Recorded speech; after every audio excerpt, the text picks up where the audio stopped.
Today, our guest speaker is Chris Hargreaves. Chris Hargreaves is an established authority on Canadian, Newfoundland, and North Atlantic airmail postal history. He is a member of the Canadian Aerophilatelic Society and the American Airmail Society.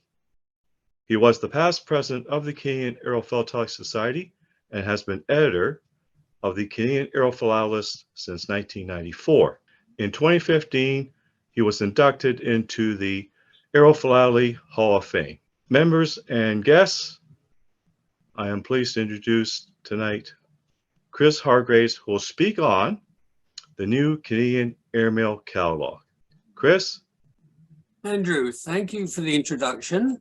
So I am talking about the new catalogue. The old first edition was issued in 1997. So the question one has is, since then, Andrew mentioned I've been editor of the Canadian Aerophilatelist. So how do you combine an old catalogue with 25 years worth of journals, updates, new research, new findings, corrections, and everything? And the first issue was the one we touched on earlier in the discussion that Michelle was mentioning in terms of what format do you use? Now, this was back in 2014, so the choices then were a CD with the advantage that one could put basically as much as one wanted onto it, or should one go with a book? A book had the convenience of being portable, and as mentioned, it was always available. The American Airmail Society also has a long tradition of publishing printed catalogues, going back to 1940, and they were keen to continue the tradition and to make the Airmails of Canada and Newfoundland revised edition part of the 7th edition of the American Airmail Catalogue. And I reckon that was fine if I go the right way, provided it was a convenient size. There's a number of books that come out which are just huge and unwieldy. And as somebody who suffers arthritis in the wrists, one of my criteria is that I wanted to be able to pick the book up with one hand, not two. So the size was going to be no larger than a current catalogue. But that leaves the question, well, if you're going to put new information in, what to do about the information you need to leave out? And the solution was that the American Airmail Society decided and agreed to post the complete first edition on their website at www.aeroflately.org.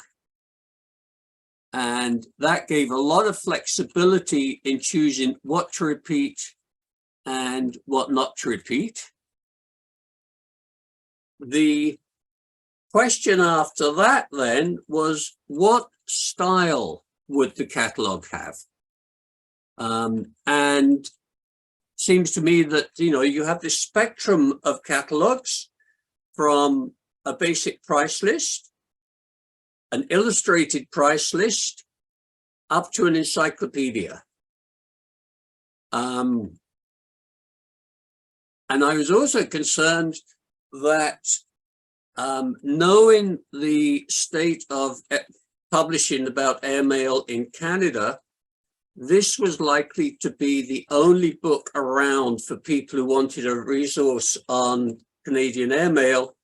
So I was veering towards the encyclopedia approach, But the more you put into an encyclopedia, the bigger it gets, which gets back to the conflict about size. So we've ended up with something in the middle, in between an illustrated price list and an encyclopedia. Now, in terms of what we have, first thing to mention is if you are somebody like me who normally likes to read every word on a PowerPoint slide, please don't. The slides are for illustration, and I have sent a copy to Michelle, and Michelle is posting it on the PSSC website.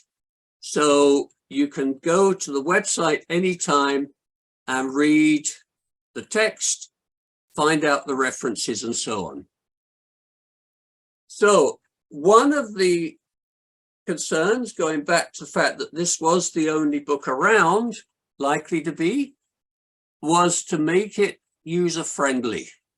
So it begins with a short guide to the airmails of Canada and Newfoundland for people who are picking the book up for the first time. It gives a history of the subject and a guide to the catalogue.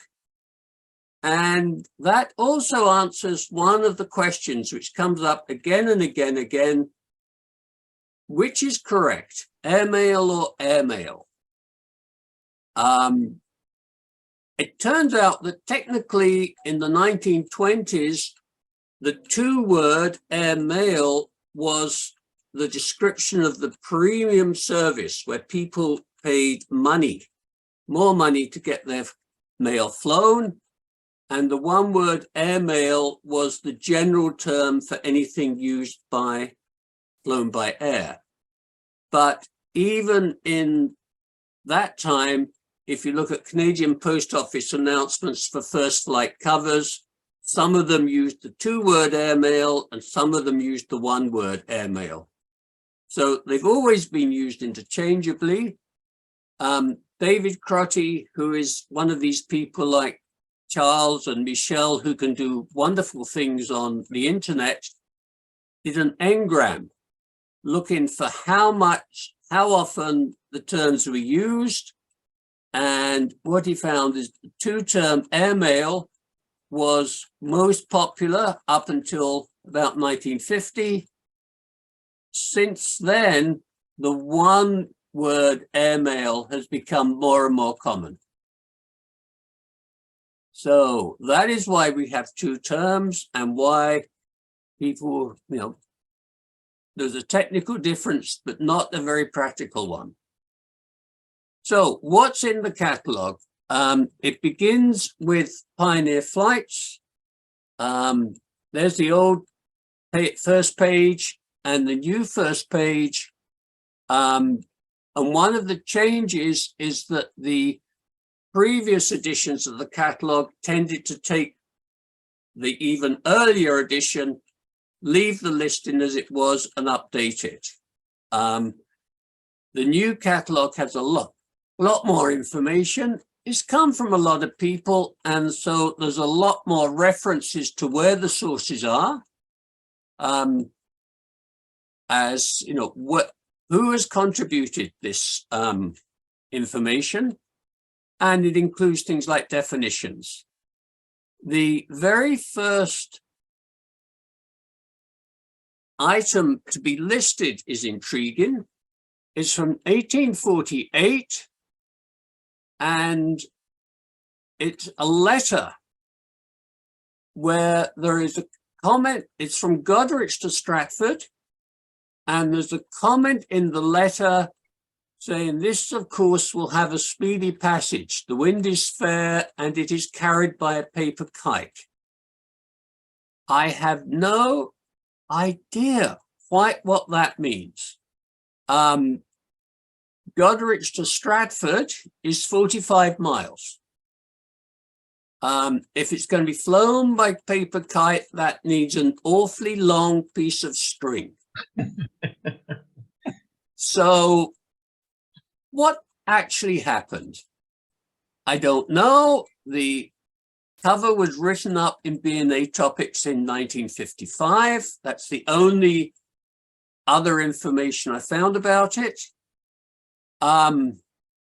Should it be in the catalogue? Should it ever have been put in the catalogue? I think it's a good question, but this raised the first principle for the new catalogue, which is nothing vanishes.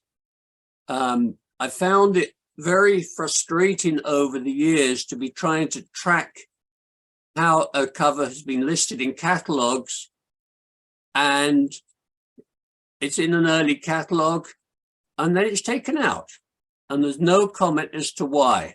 So for AMCN2, nothing vanishes. If it was in the earlier edition, it's still in.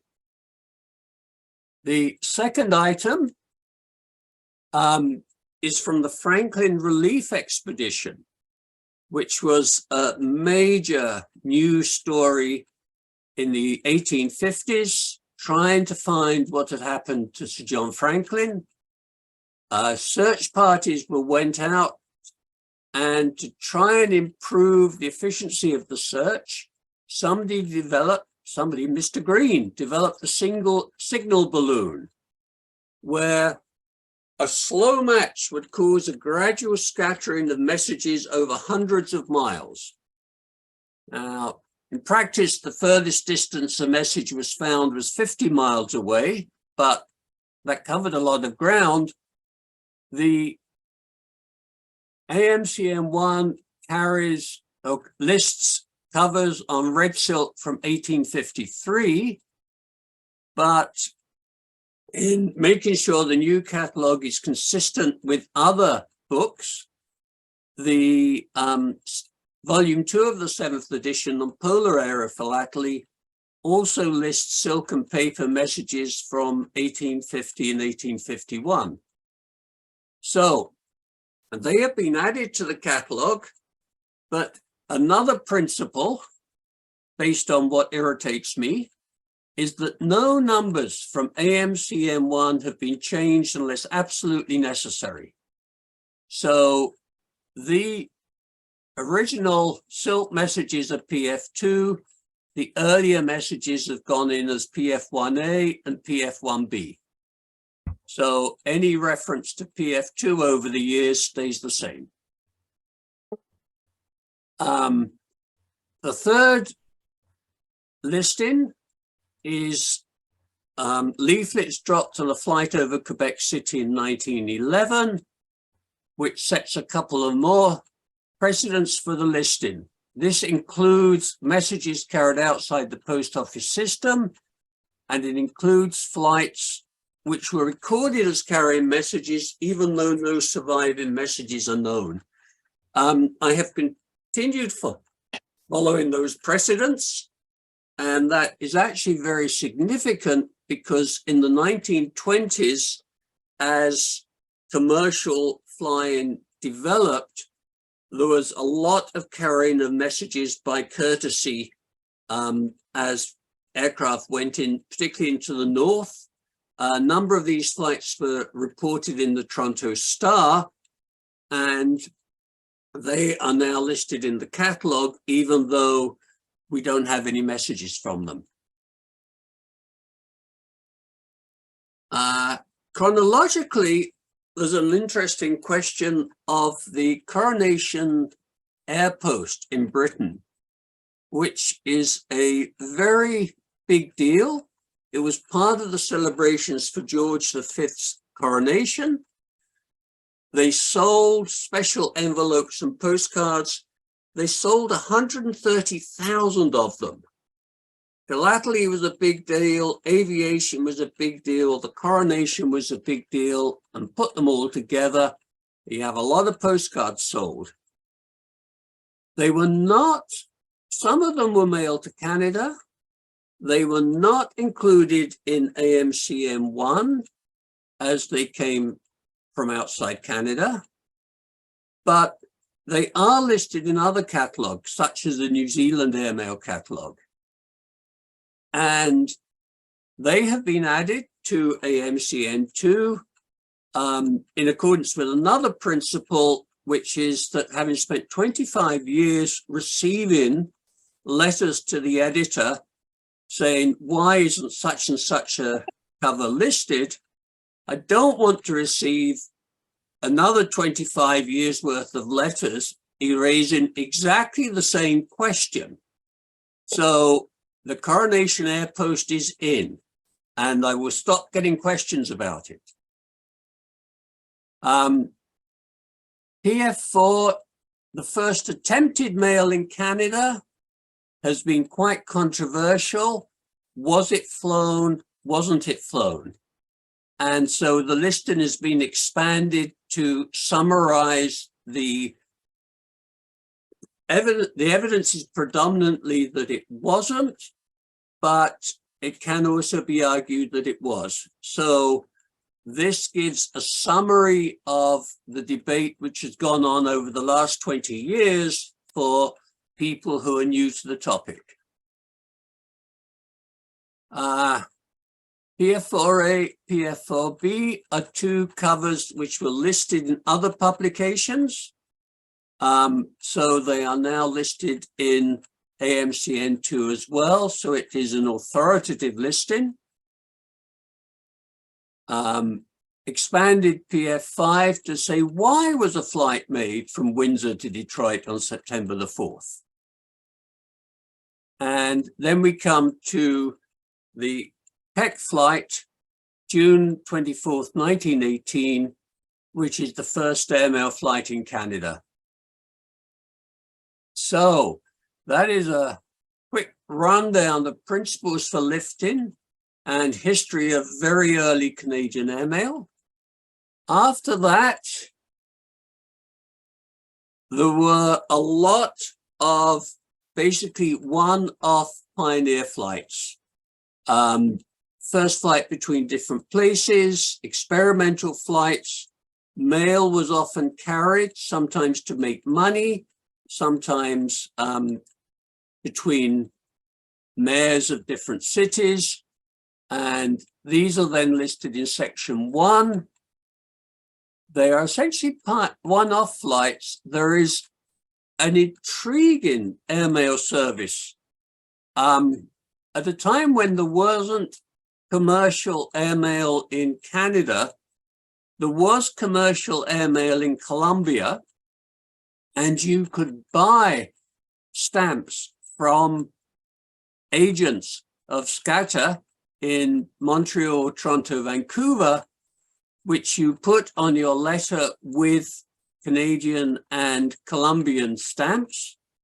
And when it got to Colombia, it would then be flown by Scatter within Colombia. So those covers are very unusual. The service is very unusual, and it gets a special section all for itself as section 2. In 1924, one had the first scheduled flights in Canada. These were run by Bush Airlines, trying to, predominantly carrying in materials to mining camps. At first, they carried mail by favor, but after a while, they asked if they could charge for the post to carry the mail as a way of making extra money. The Canadian Post Office agreed, and these are known as semi-official flights because the Post Office agreed to sell the stamps, but it did not take responsibility for the mail. And that was not so much because they didn't trust the aircraft. It's because at that time, the Post Office delivered mail to the person it was addressed to. And they were saying that once the mail was handed over to an airline, they no longer had control of it, so they couldn't make that guarantee. The Catalogue, it lists the, it gives a history of the stamps, not trying to compete with Unitrade. Unitrade is updated regularly. It gives values, it gives varieties. What is This AMCN2 can offer that Unitrade doesn't is more on the history of the stamps. Now, I mentioned trying to avoid changing catalogue numbers. Most of the time that worked. It didn't work for the semi-officials because the old catalogue listed the covers by the stamp that was used on them. And this created problems. So, for example, here's a cover from Rolling Portage to Red Lake, Frank CL7, and it is listed on page 48 of the catalogue. This cover, which is on the return flight, was franked with CL9, so that is listed on a different page of the cover of the catalogue. So if you're trying to get a history of the airline, it becomes quite a challenge to build up a picture of what happened. And in asking people what they wanted in the new themes was to list the semi-officials by the airline that carried them, not the stamp. So we've done that. This flight is now listed as ES because it was carried out by Elliott Fairchild Air Service. And there are the two covers listed next to each other. The two-letter identifiers for each company are generally intuitive. JE is Jack Elliott. Didn't work so well for Elliott Fairchild because EF could be Elliott Fairchild Air Service or Elliott Fairchild Air Transport Limited. So we went for ES and FA. Okay, if it needed a new numbering system, there are lots of cross-references. They are put into both the new listings and into tables of the old covers, old listings, new listings. Now, there's a couple of other big changes for the semi-official section. It lists covers by airline. It also lists commercial covers, such as this one carried by Western Canada Airways to Eaton's. And this is done partly because the commercial covers are sought after, and this indicates that they get high values, but also because when you were just listing the stamps, it was easy to think of the cover companies as sort of, they produced first flight covers and then they went out of business, because they all, except Western Canada Airways, did eventually. By listing commercial covers, is trying to give the impression that these were commercial enterprises. A lot of them struggled, but they were commercial enterprises. They were trying to make a living and a profit and to provide a service. And there's one other big change to the semi-official section, and that is Alec Globe. And the story here is that in Oropex 2018, Alec showed his semi-official airmail exhibit, 10 frames. It got a large gold. And I read every page of it, and it was lots of interesting information. And the exhibit went on to the Postal History Society of Canada Symposium, where it was displayed in the Court of Honor. And then along comes COVID. And one of the things about COVID is we could not have our regular Day of Aerophilately in Toronto, and we switched to Zoom meetings, which were terrific because we could actually have speakers from all across Canada on aerophilatelic topics. Grace Grimjower gave us a talk on the Victoria airmail service. Denny May talked about his father. Gord Millett gave us a talk from British Columbia. And I asked Alec if he would give us a talk about his research on semi-officials. And he did. And it's a terrific talk. But by the end of it, I had a whole series of notes about changes and this feeling that the section on semi-officials, which I had just finished editing, was about to become obsolete. Alex was planning to, well, Alex and BNAT were about to publish his exhibit, and the information in that would correct a number of errors in the previous catalogues, which were about to be repeated. And so I got together with Alec and revised the semi-official section. So now all the information in AMCN2 and the information in Alec's collection and the information in the book he's going to be producing are all consistent. And so long as exhibitors and judges have used one of the 2022-2023 publications, they will all have the same information. Moving on in the history of Canadian airmail, September 1927 was the first airmail service paid for by the Post Office Department.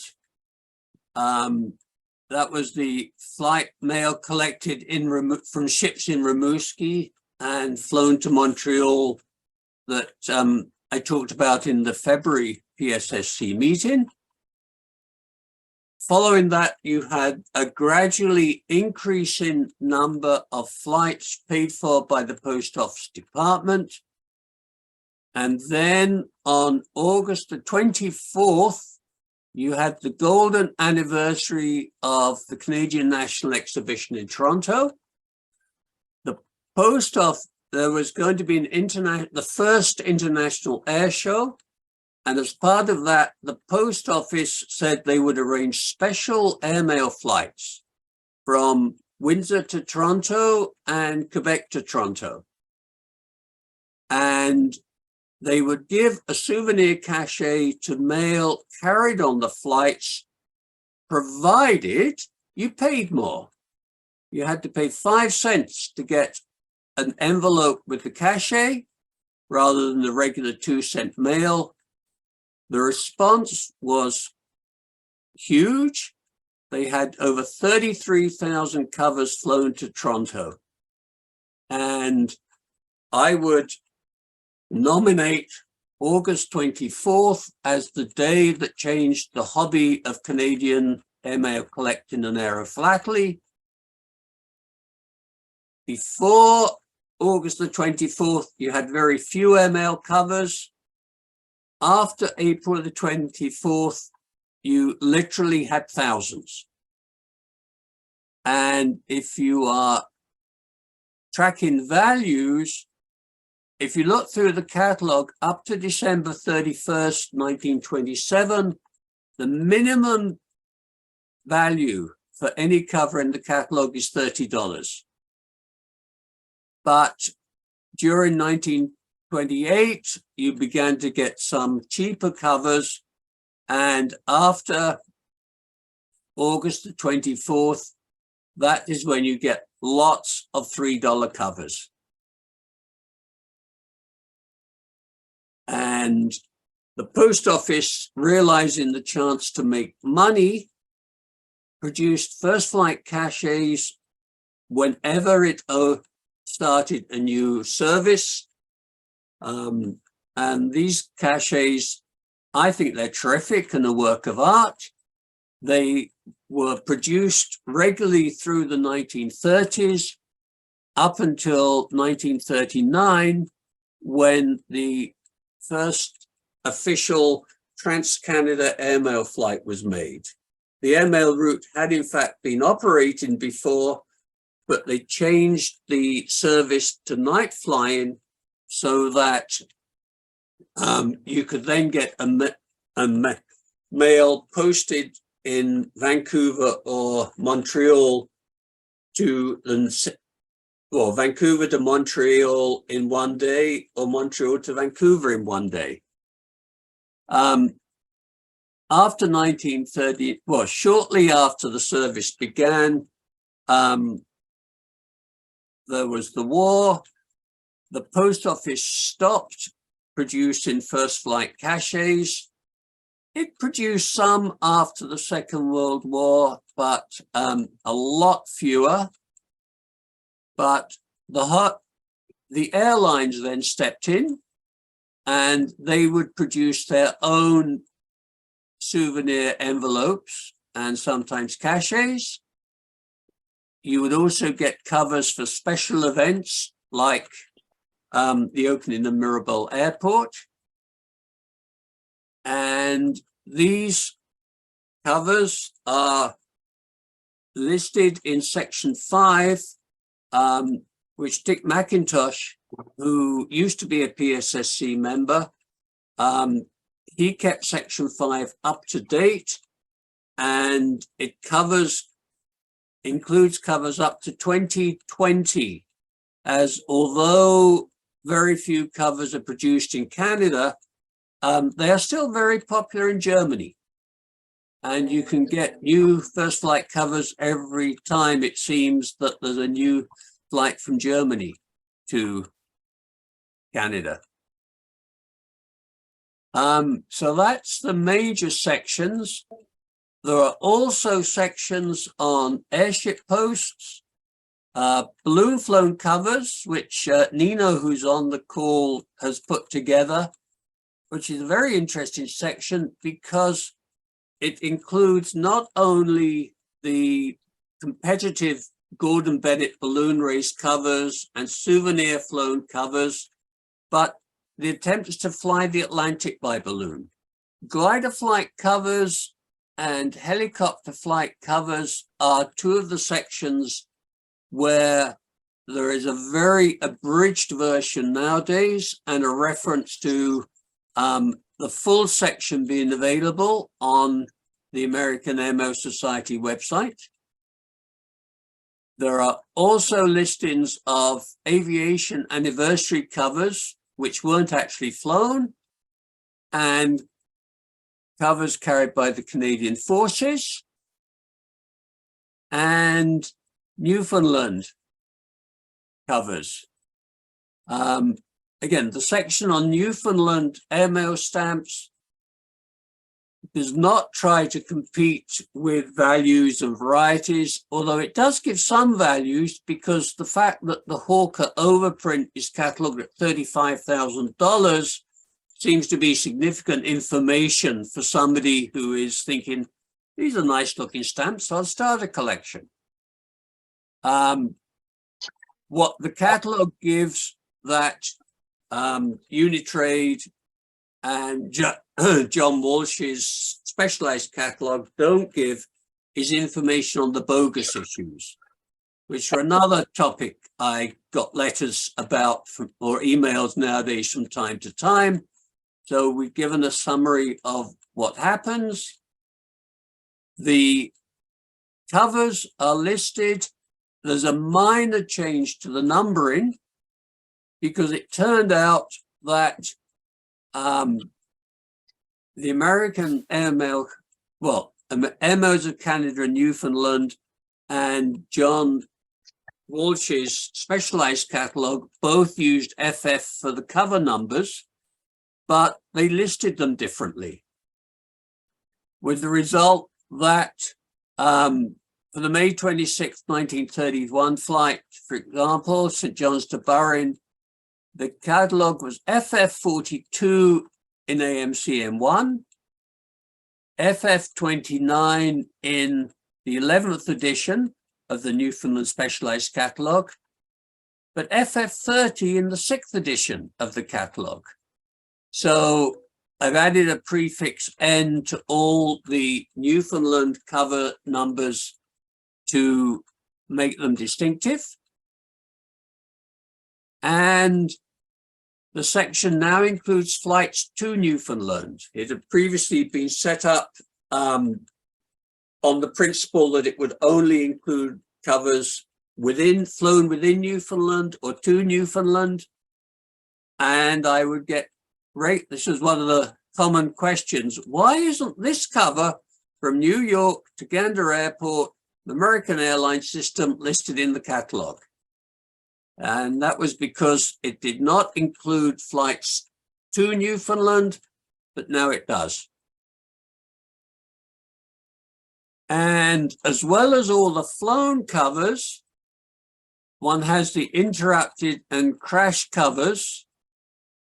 Now, at the same time as I was starting as editor-in-chief on the airmails of Canada and Newfoundland, to be published by the American Airmail Society, Ken Sanford, who's talking earlier, was revising the nearing recovered mail for the American Airmail Society.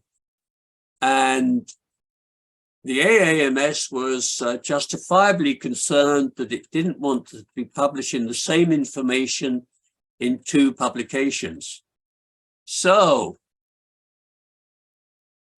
the Airmails of Canada and Newfoundland just gives a summary of the accidents involved, and Ken's Air Crash Mail of the World is a much more extensive listing, which includes details of all the caches.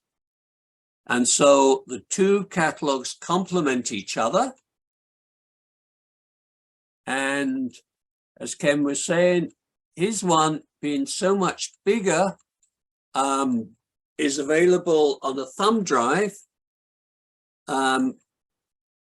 Is an interesting reflection on the discussion we had earlier with Michelle, that when we started revising AMCN2 in 2014, thumb drives were not a big thing.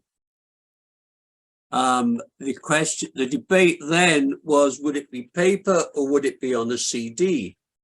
Nowadays, most computers don't have CD drives. So if it had come out on a CD, we'd be having the problem Michelle mentioned of, would people have how long would people have the technology to read it?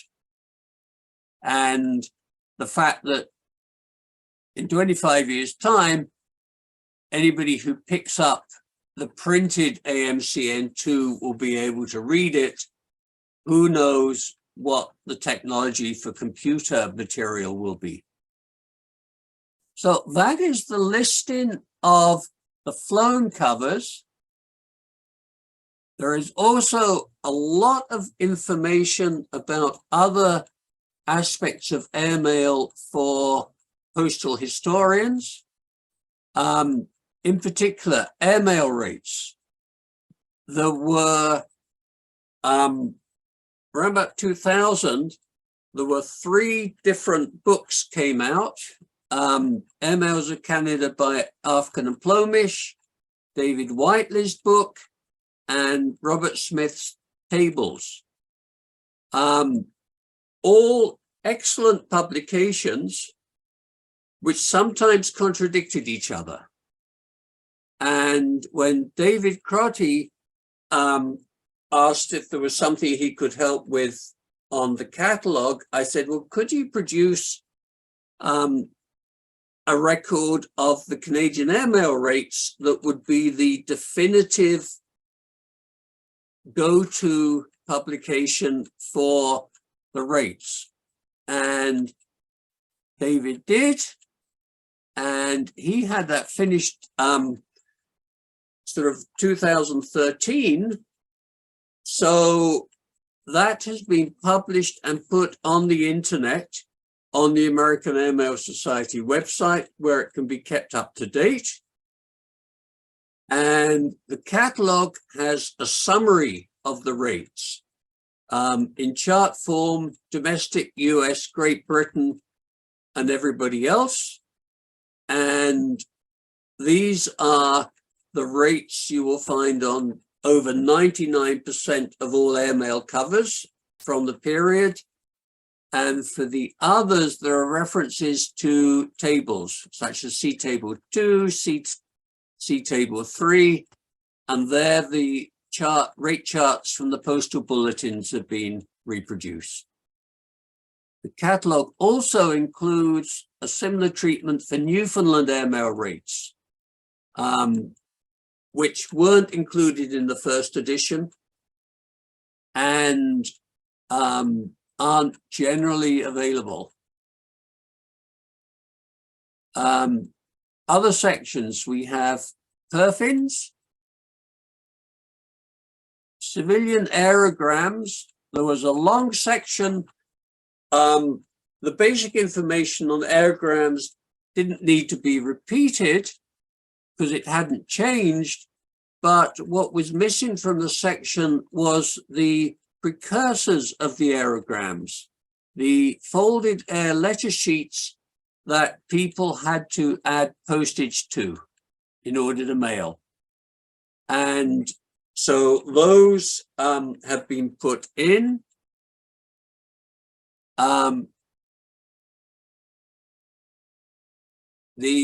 Also an expansion of the Forces Air Letter Sheets section. The catalogue, first edition, included them from 1951, but that section has just been referred to on the web. There's a new information added on the aircrafts and the Forces air letter sheets. And in the future, these Forces air letter sheets are all identified by a numbering system that W. Whitehouse produced, that was published on the BNAP's Military Mail Study Group newsletters, and then has sort of vanished. But Earl Covert had a copy of his original listing, and that's going to be put on the Canadian Aerophilatelic Society website, as it's a shame that, you know, so much research that's been done over the years has just disappeared. Airmail facility cancelled is a work in progress. Mike Street would love to hear from anybody who has airmail facility cancelled, and he would also love it if everybody would use the correct term, which is airmail facility, not airmail field, which was the American term, which has somehow cropped in as the accepted full version of AMF, but it's wrong. The rates have been mentioned. A lot of information on the endorsements, rubber stamp markings, post office labels, slogan cancels, airmail line etiquettes for people, particularly for people who are new to the topic. They want this information and they can go to the website for more information. Although that has been expanded, Tom Watkins put together a section on courtesy markings. Similarly, Juska markings, there's a summary and a reference for new collectors, and that has been expanded as we have solved the mystery of the DW hand stamp, which indicates some letter was diverted from airmail to surface mail in Winnipeg, because it could get there just as quickly by rail as it would as if they held it off to be flown. Astrophilately is being rewritten. Every now and again, I get caught up in the controversy when the FIP wants to merge astrophilately into aerophilately, and the astrophilatelists are pointing out why this is a thoroughly bad idea and the differences between astrophilately and aerophilately. And David Ball has revised this section and included sort of trying to give a difference. Pigeon post. I mentioned earlier, nothing which has vanished, and that includes sections. So there is a one-page summary of pigeon post. Aircraft on Canadian stamps is where you can find out what the aircraft on any stamp issued in Canada is. Newfoundland we've done, Maritime and Newfoundland Airways,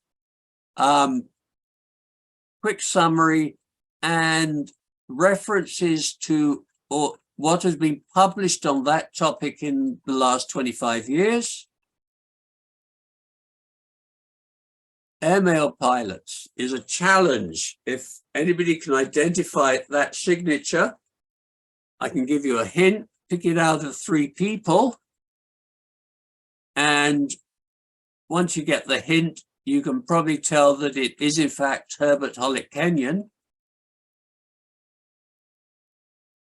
There are lots of questions about whose autograph is on a cover, and there's a number of sources for this information. There's a page in Ian Morgan's 1931 Catalogue that gets reproduced from time to time. A series of articles in the BNAP's Airmail Study Group newsletter, but I wonder how many people actually know they exist or that they are available on the BNAP's website.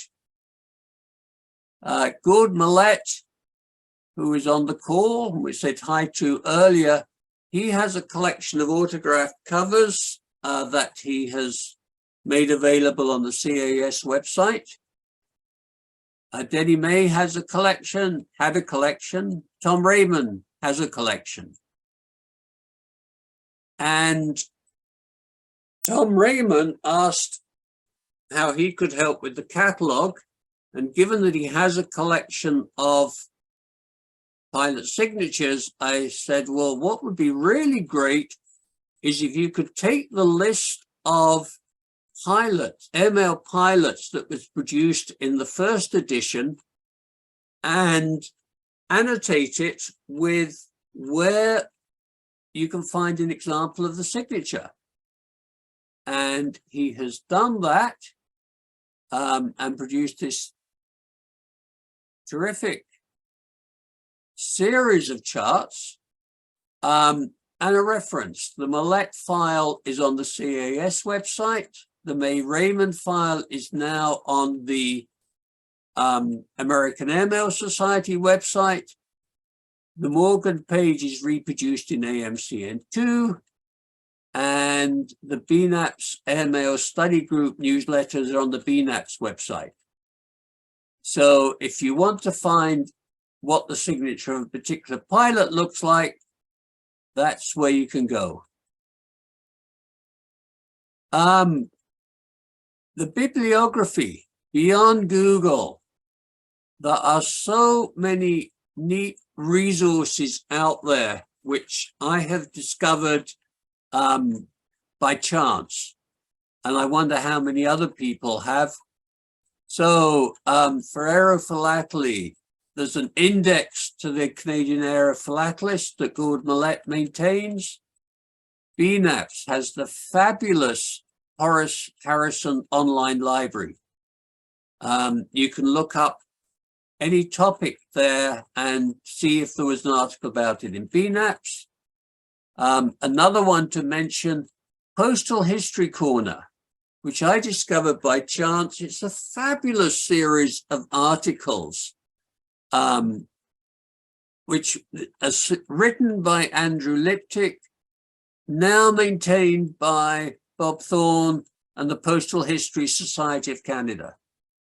But I don't often see references to these sources. So there is a guide to where people can go to find more information when they get tired of Google trying to sell them things. And finally, cross-reference of old catalog numbers, not from AMCM 1, but from the 5th edition, which came out in 1980, because these numbers are often found in old auction catalogs. And to my surprise, last year I found a dealer who was still organizing their first flight covers by the old 3-digit 5th edition numbers.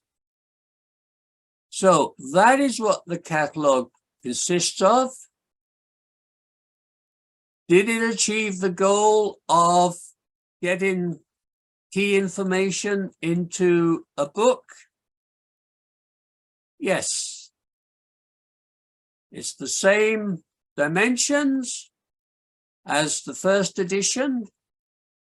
It has 80 more pages, but it's on a lighter paper, so it's a similar weight. And the sales pitch is that it is available for $65,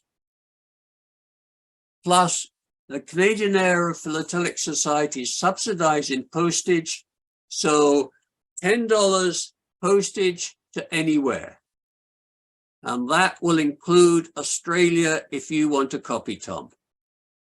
To order a copy for delivery in Canada, just send information by Interact e-transfer to canadianairmail@gmail.com. Please remember to include your address and telephone number so that I know who is sending the payment. There's a couple of copies can still be picked up for $65 in Victoria, Calgary, Toronto, or Kingston. If you want to know if they're still available, email me. And if you're in the USA, then orders should be placed with the American Philatelic Society. It's the same price, $65. It's been sold for $50 in the US and $65 in Canada. And that is a summary of the catalog. And I will stop sharing and be glad to answer any questions. I'd have two things to say. First of all, a lot of people who have joined us are not members of the PSSC, and they will surely want to come back in about a week's time and be able to review your presentation and go from there. So I'm going to take screen for 3 seconds to show them how to do it. This is the PSSC website. What I'll do once I'm finished showing this, I'll put the URL in the chat, and you can go there. What you do, you come onto the home page and you scroll down, and the latest presentation is here, and you click on that, and then you're brought to the section where all our presentations are available, and you'd probably be wise to search through that because there are other presentations dealing with various aspects of airmail.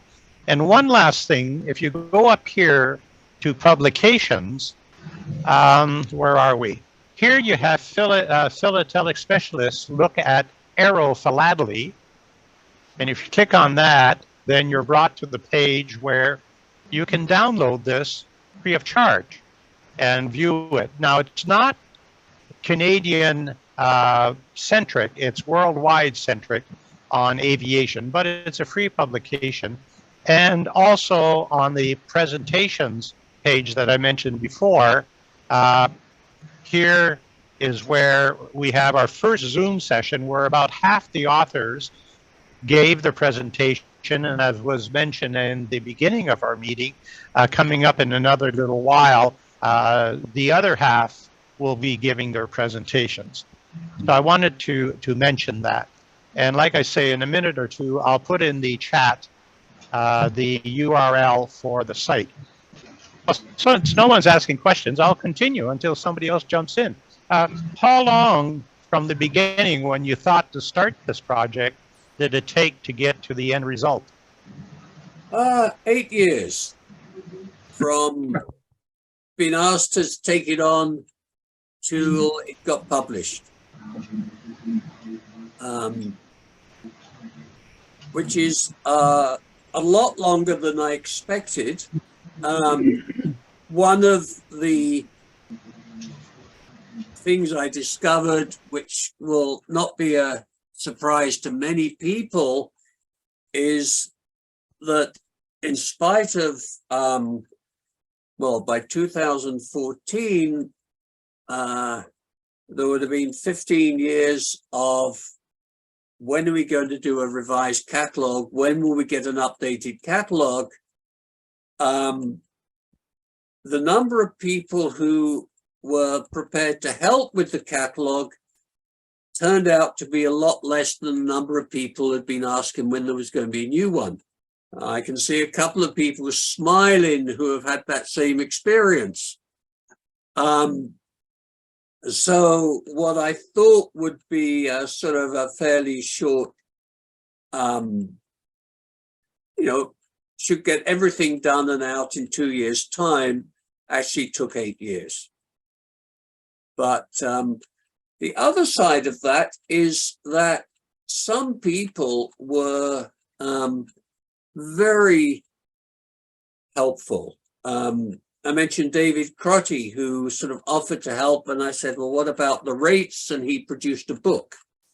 Tom Raymond, I asked to help on the signatures, and he produced fabulous tables. Another very nice one was the Perfin section, which is an area I know minimal about. So I asked the BNAPS airmail study group, does it need any changes? And was told, well, yeah, actually it does, because AMCM1 was based on the 4th edition of the Perfin handbook, and they had produced a completely revised new 5th edition of the handbook.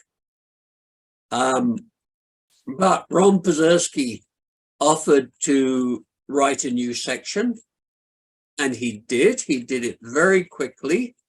So I had that in the bank, and that was great. And then 2022, we're getting ready to publish final check-in, contacted Ron and saying, are there any changes we need to make to the Perfin section? And I got the answer, well, actually, we have completely rewritten the Perfin handbook, and we now have the 6th edition. And but Ron and John Johnson and a couple of people got together, and they actually rewrote that section in a week for me. So is this sort of very interesting balance between some very helpful people and some disappointments? How did you arrive at your pricing? And as a corollary to that, does it diverge from the Unitrade catalog in any particular way?